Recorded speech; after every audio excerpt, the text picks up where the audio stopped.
Welcome to the Magnificast Lock-In. I'm your co-senior youth pastor, Matt Branco. And me, I can't remember exactly what I was doing, but they've kept me on the payroll, and I keep showing up to youth group, so I guess that makes me a youth pastor. Oh, youth pastor Dean. He's the cool bad boy youth pastor who sometimes says HE double hockey sticks. That's right, backwards hat, tattoos, and goatee. Sam cool, just like Fred Durst. That's a great Five Iron Frenzy reference for for the real Magnificast listeners out there. Look, usually this is a podcast about Christianity and leftist politics, but Matt and I have been too busy to think about anything like that lately, Christianity or leftist politics, and so instead we are falling back on an old, reliable strategy and doing a lock-in episode. For a lot of years, we used to do these for our Patreon, and then we got too busy to do it there, so now we just do it here every once in a while, I guess. It's kind of our cheat code. And in the lock-in, the premise is that it's a big youth group lock-in. Everybody's stuck with us, your two Christian hosts, youth pastors, senior pastors. There's all kinds of lore that was developed over years, but who could remember anything about it? So now I guess we'll just kind of keep the meat of the kind of segment or the episode format, which is we take the questions coming from Reddit, the bowels of Christianity, where people are just voluntarily expressing their concerns about their own spiritual life, and we try to answer them in a big and helpful way. And then in the back half of the episode, if you can survive all these bad jokes for a while, we'll reward you with a couple of current events that we'll talk through that may or may not be related to anything at all. But this is mostly just an excuse for us to do something instead of putting up another old episode in the feed. All right. Now the curtain can really be drawn, and we can lean into the episode here, Matt. As a youth pastor, as a co-youth pastor, what have you brought to the table? What are the Christian teens asking you these days? This is a big one for Christian teens because we're a non-denominational, definitely not Catholic youth group. I mean, at least most times. I don't know. The lore is deep, and sometimes I think we do flip-flop. But this is a deep one that the teens are all clamoring for. They've heard about these magical doors that the Catholic Church has. For the Jubilee year, you might recall this if you've listened to past episodes. But here's the question asked 34 minutes ago on the Christianity subreddit, so it's hot off the press. If a Catholic church is open, can I just walk in? So there's a Catholic cathedral within walking distance of my job, and I'd like to visit to check out the art they have. I've checked out its hours on its website. Can I just walk in and ask to walk around it? So, Dean, since you know the most about Catholicism on this podcast and maybe just generally speaking, can you just walk into a Catholic church? Is that okay? Can you just get in there? And in Rome, we did it all the time, but I feel like that's sort of a state of exception because, you know, it's sort of like a mishmash of museum, tourism, and religious experience. But if there's a Catholic church, can you just get in there? Yeah, I mean, the big problem with Rome is that there are too many doors to lock. Who could find them all? So I think they just gave up at a certain point. There's just a million ways to get into every church, so there's nothing they can do but let you in. I think for any other church, you might as well try. That's what I would say. In fact, my older brother, he used to, I don't think I've ever talked about my family in this podcast, and I'm not going to really start, but I'm going to say something very funny about one of my older brothers. He used to sail on boats, and he would get off the boat, and when they were like docked overnight, he would just go find a church and sleep in the pew of it, and then just leave, which I think is really funny. And he's not a particularly pious person. He just knew that it would be unlocked, and he didn't want to like sleep on the boat because he's always sleeping on the boat. And I think that is a service that the church should provide. You should just be able to go in there, catch a few winks, no big deal. And all I can say is you might as well try. You might as well try. So if you get in there, what is acceptable to do? To take a nap is one. What else? I mean, you can do all the usual stuff. You can pray, you can gawk at the art, you can reckon with the state of your soul, all the stuff that you would normally do in a church. I think, the weirder it gets, the more you're probably going to wear out your welcome. And I will say this, if I'm going to say that you might as well try, I'm also going to say, if that's your attitude, you have to respect the priest, because that guy, he's got enough going on, and somebody's randomly walking into the building that he's super responsible for. And I think if you're stressing him out, you're probably doing it wrong. That makes a lot of sense. Here's some weird Matt Bernico trivia that maybe you didn't know. There was a year in college where I was like a glorified church janitor. And part of that job, this is the wild part, was that I did live inside the church in like the basement. There was a room. It was not as weird as it sounds, but it is weird. And people would come into the church all hours of the night because part of the whole deal was that we kept it unlocked, which to me at the time was fine in my brain. Once I became an adult, more of an adult, and I got older, and people were doing this kind of after me in my stead, I realized how like wildly unsafe this whole idea is. But anyways, that's neither here nor there. Anyways, people do all kinds of weird stuff in churches if they're unlocked. And you know, if you want to come in and pray and like quietly contemplate, I think that's awesome. But sometimes people get really rowdy and like sing and do kinds of things like that, and I think that's not great. I think you gotta, if you're gonna go in there, you gotta keep it down, you know? You can't be too loud. Yeah, I think you can split the difference a little bit because while you shouldn't stress out the priest, you can do something that would give the priest a cool story to tell to the other priests, or like a funny story. So you could go in the church and, I don't know, just pick a really simple gag. Like you can go in there and just start making like boop bop noises like you're a robot or something. Nothing too unsettling, but just enough to like kind of create a little bit of a spectacle, an innocent spectacle. And then when the priest goes to have breakfast with all the other priests, as obviously they do, he can be like, you're never going to believe what I saw in my church at 3 a.m. last night. There was a robot guy in there. He seemed completely sober to me, and I don't know what was going on, but I said a prayer for him. That sounds good. You know, in the church that I was in, it was kind of like an artsy sort of church. I mean, you know the type for sure. But one of the sort of artsy parts of it was that someone had created this like this sculpture out of vines, and it looked like a person, and it was like standing up, and it was like I mean, the particulars of the sculpture are not really that important. It's kind of like a combination of like Celtic stories about the Green Man, and also like the tradition of thinking about Adam as like a part of nature. It's an artsy fartsy church. Don't worry about it. Don't worry about what this thing means at all. But something I did like to do oftentimes was move the sculpture around the church, because it was very scary if you were walking into the room and then it was there. So I would like kind of move it places that were like just out of eye shot, so people would get really freaked out when they walked in. Anyways, sort of like a security system, but with art. Yeah. So something to consider. That's pretty good. Something to consider. Maybe just you can go in there and you could maybe redecorate like a little bit, like move the art around. That would be something that would be probably not great, but you could do, I guess. You know that episode of The Office where, I don't remember all the details, but Dwight is just like going through someone's house and kind of knocking on the walls and so on to figure out like the quality of the build and, you know, whether or not things are hollow. I think you could do that. You could just sort of wander around the church, knock around a little bit, you could test the material, figure out which walls and altars are like load bearing. Which ones are exactly structurally necessary. That would be a cool thing to do. Do not remove this particular chalice.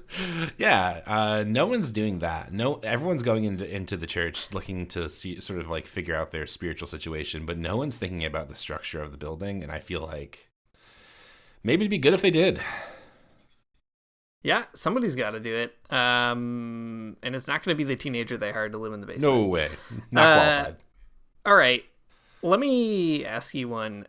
So I decided to go to our Anglicanism because, Matt, I know that you're kind of in a period of Christian discerning, but I just wanted to sort of remind you of maybe the discourse that's been going on in this particular tradition that you've been part of for a while, and just kind of see if this helps you along a little bit. Okay. This one was 12 minutes ago, so even fresher than the previous one. Very spicy. It's hot. And it says, the title is simply Anglican Street Preaching. Oh, no. And the body is very simple. Did Anglicans in the past preach in the streets? And if they did, why is it not something that's prevalent today? So, Matt, what the question I really have for you is, what would an Anglican street preacher even look like? See, this is the problem. You can't I mean, okay, I'm sure that there have been Anglican street preachers in the past. I'm not going to say that there's never been that, because I don't know, and I wouldn't put it past them. There's a lot of Anglicanism out there, and I'm sure someone's tried it. But the big problem with street preaching is, okay, when you encounter a street preacher, it's sort of like an undefined set of time that they're occupying, and it's sort of like a cyclical in nature, right? You have a message, and you're kind of giving it over and over. Like, I was in Glasgow a few days ago, and there was a guy with a megaphone that was just saying, Jesus Christ, he can be your best friend. He can take away all your pain. Just give your life to him. And he kind of said that over and over for probably, 45 minutes or something. But sort of like analog TikTok, I guess. Like an analog TikTok. Yeah, exactly. It's the same 30 seconds over and over again. But Anglicans can't do that fundamentally because, first of all, Anglicans, if they're going to give sort of a sermon, they have to convince you that they are very smart. And it's just like they can't do the TikTok, right? It's just like it would be too long. It'd be a 20-minute sermon that they'd have to give more than one time, and no one's going to stand on the street to sort of hear that out over and over again. So that's the first reason it can't work out. It's too intellectual. They're not just going to be yelling something at you. They're going to be telling you a funny story from their childhood or something, and how it has a really big theological importance. The other part of it is that there's too much liturgy. There's too much back and forth between the the preacher, the priest, if you will, and the people. And if you're a person walking on the street and someone is like leading you in the confession of your sins or something, corporately, you're just not going to know the words unless they hand you a BCP, and like they're not, because they're too heavy to lug around with them. So you're just not going to really know most of what's going on. It's not good for people just walking by. Right. Someone did provide a profoundly Anglican reply that seems to confirm everything that you just said. Someone said the Great Litany was originally prayed/chanted while the congregations marched around the city. And it's like, my guy, that is not street preaching. I'm sorry. That's church outside. That's different. Yeah, I think that's right. I think you got it right. Incidentally, BCP, one of my favorite new metal bands. Can you imagine being like sort of in full vestments? You got a stole and everything else. You got your cool little like pretend Catholic hat on, and then you're like, okay, so I'm going to say this thing, and you're going to reply, and also with you. And everyone's like, no, this is worse than the guy with the megaphone. Please stop. Yeah, it's too slow for being outside in a big way. Yeah, not dynamic enough. There should be someone needs to get a new chapter of the BCP that is just for street preaching. That's just like adapted to that particular vibe. That might be worth it. Right. Then they'd be the real sort of BCP. They'd be the biblical clown posse. Even suggesting that you could add something to the BCP tells you just about how much I think of Anglicanism or something. Like a real controversial idea to begin with. Yikes. Okay, Dean. All right, great. We've answered that one. Let's move on. Thank you. Now this is a heady one. This is a post from the True Christian subreddit, which you can kind of imagine the audience of this one. It's a long post, so I'm not going to read it all. I'm just going to kind of give you the gist of it, and you can answer the question. And this is 26 minutes old, so someone just had this idea. Right. Whew. It's a tough one. It's like I said, very philosophical if you think about it. What form is the historical person of Jesus Christ currently in? In your view, what form is the historical person of Jesus Christ currently in right now? Yes. How did his form... He's gas. Okay, no, hang on. that can't be right. So... Jesus, you know him. You've guesses. Okay. He ascends, and then what happens to him? Is he still up there in a body, or is he a gas? And how do you know? Yeah, I mean, how else is he going to get up there without being gas? I guess is kind of what I'm trying to say. Okay. Now, that's a great point. He has to be a gas that is lighter than oxygen to get up there. And there are definitely a lot of those. I couldn't tell you even one, but I'm sure he could be any number of gases, but he's definitely a gas. Okay. Great. I'm glad that you've answered that question so quickly. And now I'm going to ask you the second part of this question that this question asker has given us. There's a tendency to pray to Jesus as he's depicted in the earlier parts of the gospel as a baby during Christmas time, perhaps, or in the later parts of the gospel where he's, crucified. So they say, I, however, think that's not technically right, seeing as Jesus died and then he changed forms, at least to some degree. So, Dean, should we be revising our religious art, or like what's going on? Yeah, I mean, we can have at least one icon of gas Jesus. I think that would be fine, and would kind of help us, just have a more contemporary understanding for the nuclear age of what's really going on there. Okay, what's that icon like for you? the gaseous icon. Yeah, is the just the gassy? Is the icon itself gas, or is gas depicted in the icon? No. Don't be absurd. The icon is not gas. The icon simply depicts gaseous Jesus, or again, gaseous, as you might say. And, I'm not an icon writer, but I'm sure that some iconographer could really come up with a good way of representing gas. He could be in the form of one of those, like, weird swirly clouds you see in Zelda video games. Okay. He could be... I don't know. He could be. It could even be a blank icon that just says gas on it. Like, I'm sure there's lots of different ways to do it, but we need at least one. A good point. Okay. Yeah, I mean that makes a lot of sense, right? There's sort of like an invisibility to the person of Christ in this contemporary age. He's not walking around anymore. That's because gas is invisible, I guess. Yep. So I think that is pretty solved without any further questions. It feels straightforward and clear enough to me. Is this sort of like a breaking news situation where you've invented another part of the Trinity? Probably. I mean, now's the time to do it, if there was ever one. Yeah, that makes sense. I feel like Christianity has run out of a lot of gas, if you will, pun intended. And now we've got a new part of the Trinity that we're going to throw out there to maybe give it a bit more energy, get people excited in this whole thing again. Yeah. People are gonna be like, Christianity, I've heard that, boring. But then it's like you can be on the street preaching this and be like, okay, but have you heard of the new part of it, the new part of the Trinity that we have here? It's that Jesus Christ is now gas.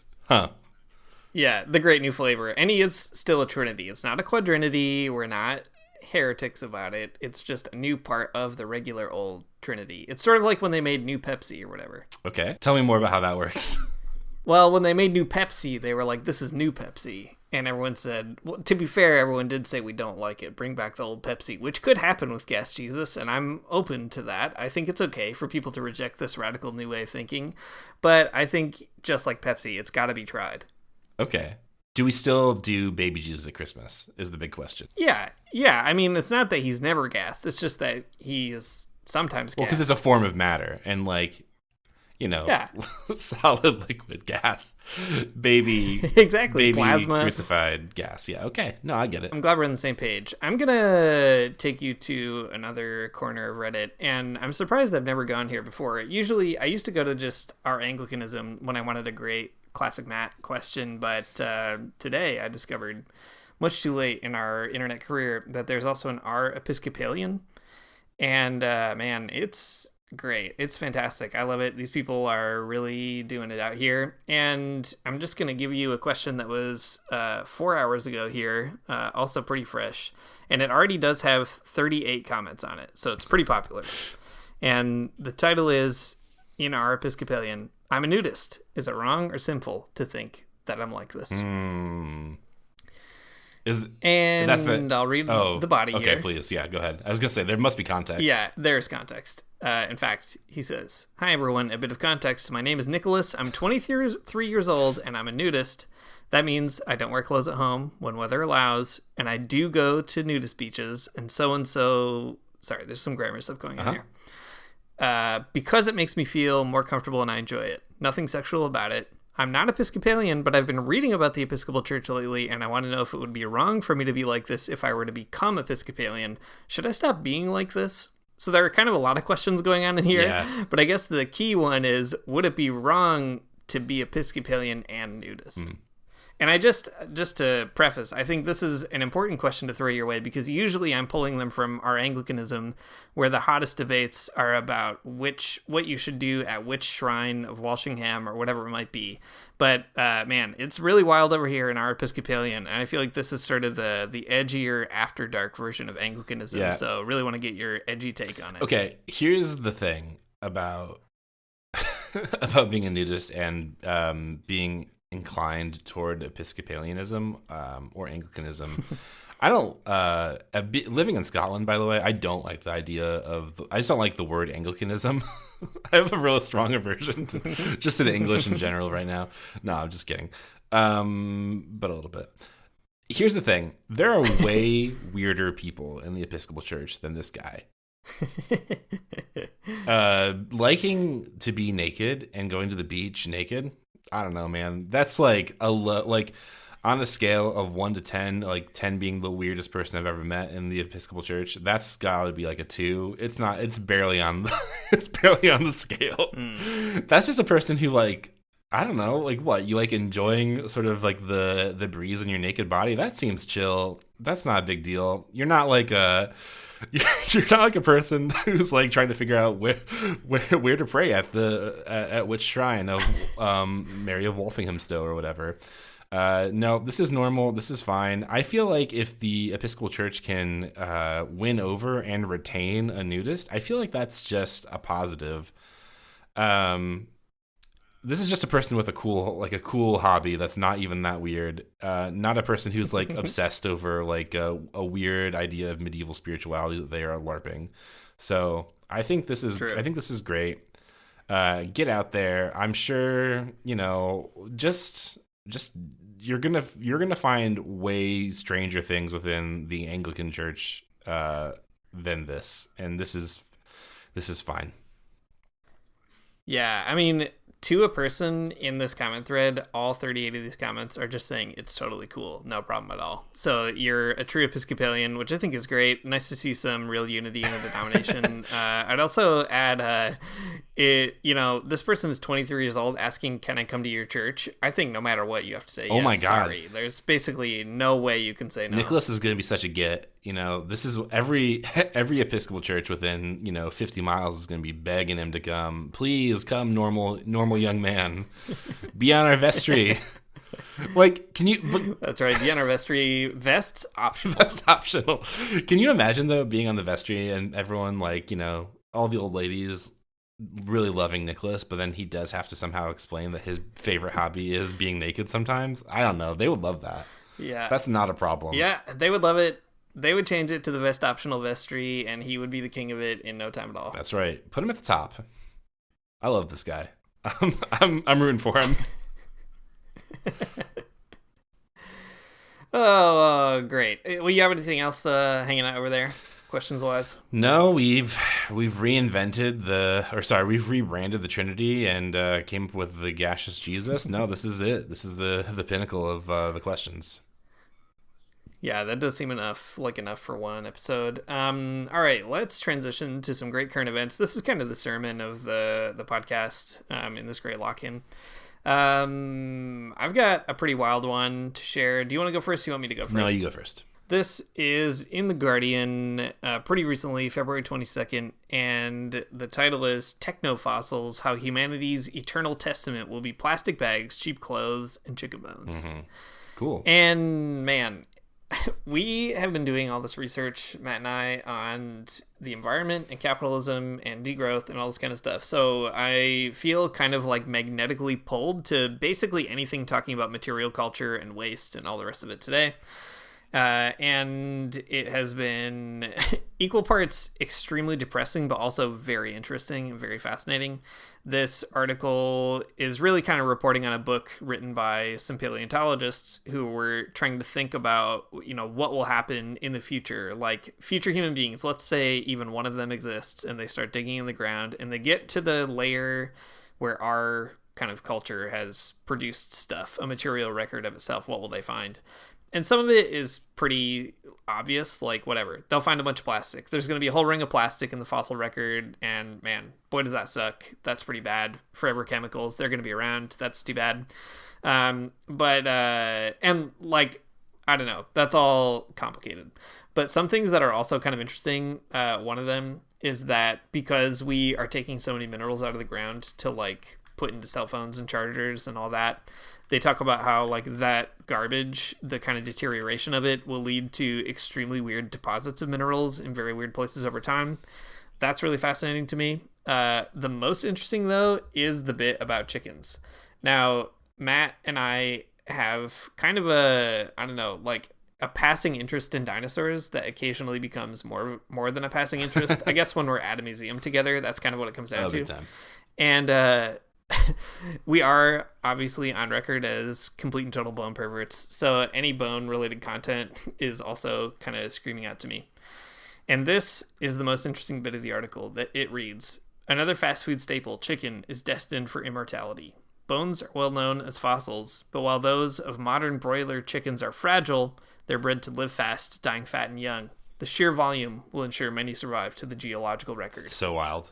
At any moment, there are about 25 billion live chickens in the world, vastly more than the world's most abundant wild bird, making them likely to be the most abundant bird in all of Earth's history. The sudden appearance of vast numbers of a monstrous bird 5 times bigger than its wild forebear will certainly strike future paleontologists. And man, I got to tell you, what a extremely disturbing and fascinating legacy for our culture to leave behind. Just like we bred these incredibly monstrous animals solely to be commodities that we eat. And it is equal parts very depressing, but also extremely interesting that we're going to leave behind these records of our monsters later on. Can you imagine it being the year like 3500 and there's some like archaeology grad student giving a paper and they're explaining exactly what you've just said, and then somebody raises their hand and says, what were they doing with all these giant chickens? And then the archaeology grad student's like, well, you see, they had to have the nuggies is the thing. People just love these nuggies. And that would just be the whole answer. And it sucks so much. It's true. There's no reason. Yeah. People just like the nuggies. That's right. I mean, let's say human beings survive and we do end up passing through the inevitable next dark age into a new enlightenment. Someone is going to find, in the same way that like all those wild French and Italian historians have found all those really funny like heretical documents, where like people are turning into werewolves or whatever. And they name their books funny stuff like The Cheese and the Worms by Italo Ginsberg or Carlo Ginsberg. I feel like it's going to be the same thing, and someone is going to have a book just called Nuggies, and it's all about those nugs. Man, I hate this stuff. Why do we have to be like this? Why do we have to be so absolutely crazy? Such a bummer. Yeah, man. The technofossils thing, too, is so interesting to me because it is like one of those huge absurdities of the world that you really just like, you just don't get. With other like I don't know, you can just never really imagine it in 1,000 years that like we'd be pumping out the oil from the ground, which is made from dinosaur bones, fossilized dinosaur bones, liquefied. I'm sure that's not exactly right, and someone will tell me again because I know I've been corrected on this before, but I can't remember exactly the detail off the top of my head. But anyways, it's been pumped out of the ground, the dinosaur juice, the fossilized dinosaur juice, and it's being turned into plastic and all kinds of other stuff, and then it's going to be also back on the ground and refossilized, and I think that's just the wildest thing. It is. I don't know. Maybe someday we ourselves will be fossilized into some kind of great carbon-based fuel to power the vehicles of the future. What a great idea that would be. Just the whole thing sucks, man. We really got to rethink this whole thing. Capitalism is what I'm yeah. It's not great. I will read one more very sad passage from this, but I think it's interesting because Matt and I have been talking also in the book and also in this podcast, I guess, about just sort of the material production of capitalism in the form of like we're making all these Funko Pops and throwing them in the garbage. So here's an example similar to that. Clothes, the article says, will also make an abrupt entry into humanity's fossil record. For millennia, clothes were made from natural and easily rotted materials like cotton, linen, and silk. Today, the world's growing population often wears mass-produced synthetic garments that are rapidly dumped. We're making them in ridiculous amounts, says one of the paleontologists. About 100 billion garments a year, double the number 20 years ago. And then the paleontologist goes on to say, people would be surprised just how many clothes are actually out there in the environment as well. I work to clean rivers in the city of Leicester, and about a quarter of the stuff that we take out as clothing, we also stick them in landfills, which are like giant mummification tombs. It's already clear that much of modern fashion will end up being, in the deepest possible sense, truly timeless. So that's pretty wild. Oh my God. No, I hate it. Yeah. I hate this news. Yeah. So don't buy plastic clothes, I guess is what it comes down to. Yeah.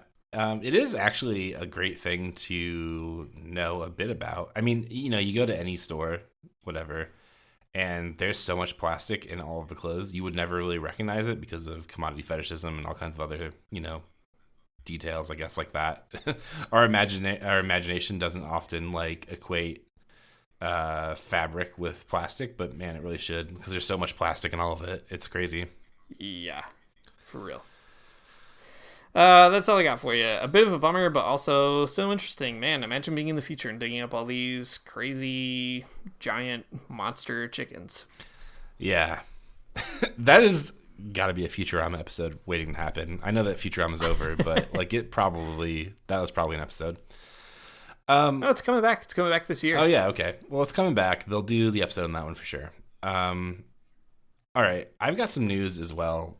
Some current events, not news. I don't have any news, just current events. I am doing everything in my power to try to talk about current events that are not related to the United States, because I feel like I've had enough of those current events. And if you're listening to this podcast, you probably have had enough as well.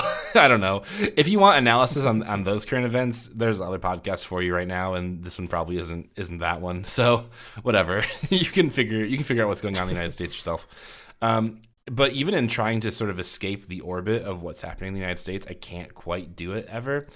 So I was looking into a bit of the current coverage of the past week's labor convention. So in the UK, you might know, there's a Labour Party, and in Scotland there's a Scottish Labour Party, which they will be quick to remind you is a separate party and is in no way the same exact party. It is exactly the same in every way, even though they will constantly tell you that they're going to stand up to the UK Labour in Westminster, but they're not.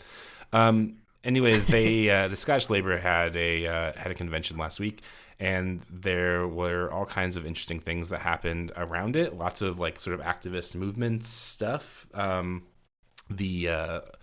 the weekend, a big pro-Palestine solidarity march in Glasgow marched to the convention to yell at them. That was great. Trade unions have been out front yelling at them. That's great. All kinds of stuff going on the outside that I think is very interesting. On the inside, it's just bleak dystopian, stupid stuff. The Scottish Labour is exactly the same as the UK Labour. Sort of, they've purged their left wing for the most part, and they just kind of do vaguely, I want to say center left, but not really even center left. Just sort of increasingly right wing stuff. For example, one thing that is really the UK, you might have heard it be called Turf Island, and that is an accurate description, I think, of a lot of stuff that happens in the UK for sure. Scotland has some really interesting and pretty progressive legislation around gender identity and gender recognition. But at this past the past week's convention, Scottish Labour, they did a U-turn on their position on this and said, actually, it's bad. Actually, we don't like trans people, is one thing they said. The thing that makes me feel like I can never escape United States politics is that Anna Sarwar, who's the leader of the Scottish Labour Party, says that they want, once they get into this sort of Scottish government, sorry, maybe you don't know this either, but in the UK, there's the Westminster government, the UK government. That's the entire country sorry, that's not quite right. The government that presides over the countries England, Northern Ireland, Scotland, and Wales, and also the various islands that have different degrees of autonomy. Anyways, but the Scottish Labour is like the Labour Party that is just in the Scottish Parliament, which is a separate, devolved parliamentary structure. Anyways, Anna Starwer, the leader of the Scottish Labour Party, he says that when they get into office, which is looking increasingly unlikely as things go on, they have a plan to implement an Elon Musk style Doge in Scotland. Is like what he went out of his way to tell everybody, which I think is extremely funny. Yeah, it's such a funny thing to say, and there's a certain like logic, or like there's a certain narrative that is like already existing that sort of makes this make sense. So like I said, the Labour Party in Scotland, the Scottish Labour Party, is like an increasingly right wing, but still sort of like occupies a center left kind of space. It's complicated, I guess. Not that complicated. They're a right-wing party, but they kind of are still left-wing in some different ways. But anyways, there's another center-left party in Scotland that they are in direct opposition to, called the SNP, the Scottish National Party. And the Labour Party, the Scottish Labour Party, loves to tell you about how much money they're wasting, which is, I don't know, whatever. I don't know if it's true or not. I'm not a political scientist, and I'm not looking at anyone's budgets. But it is very funny to be like, yes, what we want to do is the same thing as Elon Musk, which is like, I don't think is actually a good sell to anybody in Scotland. But it is very funny to just be like, yes, we want to mismanage the government and fire billions of people, and that's it. Which is funny because so that's the Scottish Labour plan, but that's also the exact same plan that the Scottish Tories, the Scottish Conservatives, have also unveiled. So it's like really on the same page with that kind of stuff. Anyways, it sucks. We can never sort of escape the orbit of American politics, and I think that's a real big bummer. I hate that. Scottish Labour sucks so bad, and they should stop trying to copy the worst demons of the United States. I hate that. Yeah, I don't know, Dean. What do you think about that news that I've just told you? I'm sure that the exact same thing happens in Canada in more than one way. Yeah, I mean, it is a similar story all around, although so far we have not had a Canadian Doge. I mean, it's the Trump stuff in Canada has been very funny. It has led Canadians to discover a kind of latent, sometimes not so latent, nationalism, which is basically premised on not being the United States. And even conservatives have been, playing that up.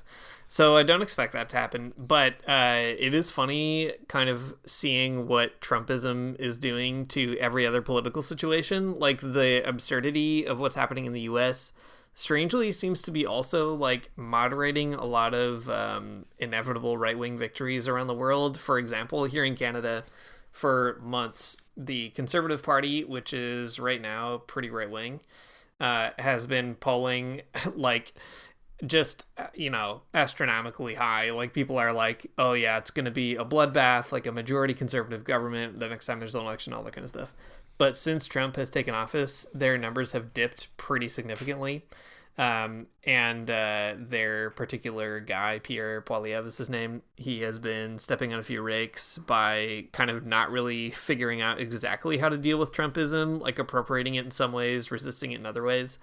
And the, I guess, flip side of that is the Liberals, their strategy for winning is to basically just run on a pretty right-wing platform, it seems like, so far. They've been talking about border security and, dangerous levels of immigration, all these kinds of problems.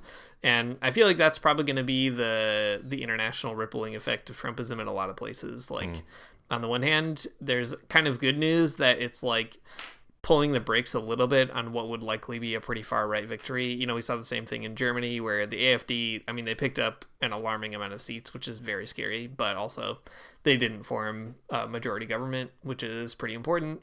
And probably in no small part thanks to, Elon Musk and Vance and whatever working overtime to like try to get them elected, which is crazy. So I don't know. It's interesting to hear what's going on in Scotland because it does kind of mirror what's happening elsewhere. This sort of like pull toward the right, but also in like a very confused way. But maybe the one silver lining is I don't know. Maybe because it's so crazy, you could keep some of the worst folks out of there. Yeah, it'll be really interesting to see, I guess, how that plays out. So the next election for the Scottish Parliament is next year, so things are starting to ramp up in that direction already. And so in the last Westminster election, Labour like swept everything. Like a bunch of, in Scotland in particular, like a lot of people who are SNP members of Parliament in Westminster got ousted for Labour, and that was a pretty big upset. But going into the Scottish parliamentary election, it was like kind of assumed that like that would probably happen there too, and like Labour would sweep away a lot of SNP people or whatever. But now it's looking like it's tending the other direction, where now more Scottish National Party people will probably, I mean, take will continue to be in Scottish Parliament, and there's a kind of uptick in Greens as well. Not a huge one. The troubling thing in the UK, though, is that there is like a pretty big tidal wave of people who are pivoting away from both the Labour Party and the Conservative Party towards what's called Reform UK, which is the far right-wing party. So I'm worried that that Trumpism might not make it uncool enough to be a conservative, but yeah, I don't know. It's a hard thing to kind of figure out exactly. You know, there's just the UK is a complicated place full of like lots of latent left-wing sentiment and in a big tradition of like left-wing stuff, but also rampant racism, xenophobia as well. So we'll see, I guess, which one really wins out in the end. It's I don't know, man. Sorry, this would be a bigger conversation to get into it, but yeah, really interesting to see the effects of Trumpism on other places in the world, and I don't know. Hopefully, the dialectics or something win out and we swing the other direction. I don't know.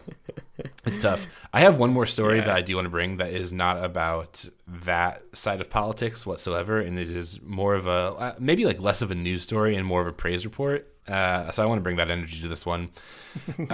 So here it is. The headline is this: Glasgow Taco Bell workers form union after being treated unlawfully. Oh, yeah. Hell yeah, we love to see it. This is such a good shit. I love it. Okay.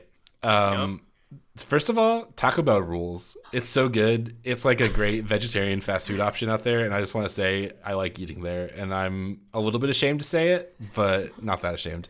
The second thing is that it's always awesome when fast food workers win shit like this. I love it. There's no group of people who are more deserving of a union and like mass worker power than fast food workers. Arm the fast food workers is what I'm saying on this podcast. Maybe I'll regret that later. But I think it rules. Okay, so this story is particularly cool for a few reasons. The first reason is great worker power. So in the UK, and especially in Scotland, in the last few weeks, there was a really bad storm called Storm Ewan. And the day that happened, the few days that happened, I guess, basically everything in Scotland shut down. Like there are no trains, there are no buses, school was closed, nobody was at work, everyone was like working from home, and the only people who were at work were these particular Taco Bell workers in Glasgow, which is insane. The Scottish government like told people to stay home, saying that it was like, you know, a quote danger to life. Like you just shouldn't be outside. It was a red warning by the weather people here in Scotland, which is a big deal. Anyways, so they had to come to work. Their boss made them, and that was like the catalyst that like got them to unionize. So this news article from The National, which is like a big Scotland newspaper, it's citing this person who's worked at the this Taco Bell for 2 years. And they say that it feels great to be pushing back against all of this, to have someone behind us and validate our concerns. Before, it was crushing. It was like gaslighting, as we had all these issues going on. They refused to hear us out. They belittled us. They made us sound like somehow we had the issue with it all, and it was no big deal when we know it. We've all been worn down by so much, and now it feels so good to be pushing back. This rules so much because the situation was that basically it was like illegal for Taco Bell to make them to come to work during the storm. And that was the thing that pushed them all to be like, no way, this sucks. and they unionized. which is great. So they unionized with a union called Unite, which is a pretty big deal in the hospitality industry, especially in Glasgow. There's a pretty militant group of people who do that. So very good. It's next time you're here, Dean, we'll have to go to the Union Taco Bell for sure. It's it's right by Central Station in Glasgow, and it's great. It's great to see it. I think the thing that's so cool about fast food workers organizing, I mean, it's always cool when anyone organizes for sure. It's great when anyone wins a union, but it's really great when somebody like Taco Bell workers do it, because it's just I don't know. It's a great thing to tell people. It's a great propaganda of the deed kind of moment, because you can be like, well, listen, if these Taco Bell workers have a union, then you should probably have one too. It's just a crazy moment where these people are going to be getting a better deal on the job. They're going to have the ability to collectively bargain, and if they can do it, then so can you. And I believe that's true. So it's great. It's great. And Taco Bell, you should go to the Union Taco Bell, and you should also unionize your workplace. It's a good idea. I agree. Man, they should make some really great union themed hot sauce packets that they can give to people. Just kind of slip them in at other fast food places. I feel like that's a good strategy. I think so. You got to have the Union spicy sauce. There you have it, folks. This is an episode of The Walk-In. You've heard it all. You know whether or not you can be a nudist. You know about Jesus' gaseous state. You know about the Union Taco Bell. You know about the future fossils of crazy chickens that are, I don't know, that we're leaving behind. You know it all, and that's the kind of content you get by coming to this youth group. Next time, we'll probably be back with a real-life episode, but who knows? It's really hard to tell these days. I don't know. I don't even know what I'm saying at the end of this episode. Just saying to fill time. So that's kind of the vibe of where we're at in life right now, I feel. That's kind of it. But who knows? We'll probably think of something else by next week. How's that for a really rousing conclusion, Matt? Yeah, if you were the Anglican street preacher and you said that, I'd be like, yeah, that fits the vibe. We'll for sure have something different next week, whether it's this or something. It could be this, but with different content. You never know. Or we could have a whole new idea. It could be great. It could be great. So you should just listen in next week and see what we come up with. But until then, thank you for listening to Thank you for listening to the Magnificast. And if you like what you're heard, you can support us on Patreon at patreon.com/themagnificast. If you support us at $1 or more, you can get an invite to our cool behind the paywall Discord channel, where we've been somebody, a user, a person in the Discord channel themselves has been organizing a reading group for Capital, which I think is a great undertaking. And I might even participate. Who knows?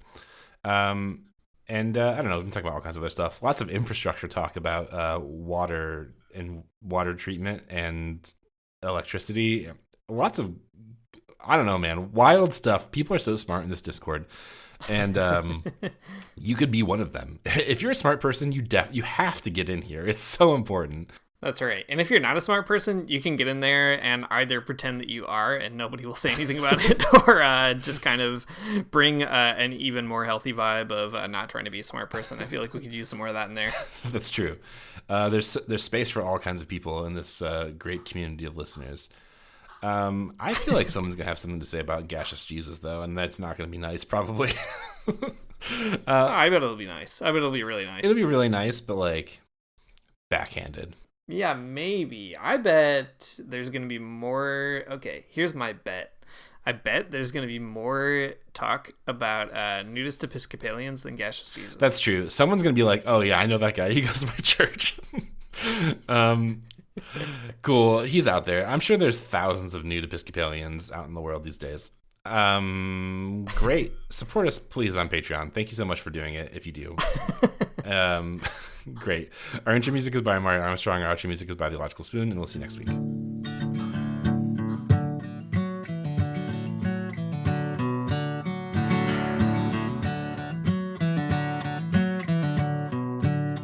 I don't wanna get up for church in the morning, souls alive.